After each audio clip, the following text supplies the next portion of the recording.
Bizda hozir podrostklarimiz, o'sha balog'at yoshidagi qizlar ham, o'g'il bolalar ham energetika ichimliklarga juda ham berilishgan.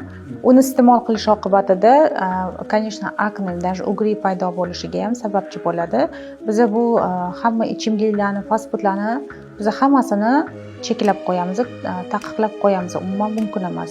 Bu faqatgina ugri paydo bo'lishiga, akne paydo bo'lishiga sababchi bo'la turib, yana qo'shimcha organizmda, ya'ni oshqozon ichak yo'llarida, ya'ni yana qon tomirlarida, ya'ni o'sha yurak qon tomirlarini zararlanishiga ham sabab bo'ladi. Buni hech qanaqa foydali tarafi yo'q, faqatgina organizmga zararli tomoni bor. Mana hozir ro'za Ramazon oylarida men tavsiya qilib qo'ygan bo'lardim to'g'ri ovqatlanish tartibini. Ertalab organizmga yengil bo'lgan ovqatlarni iste'mol qilish va iftor vaqtida organizm uchun stress bermaydigan, ya'ni qattiq organizmga botmaydigan yengil ovqatlarni iste'mol qilishni tavsiya qilib qolaman.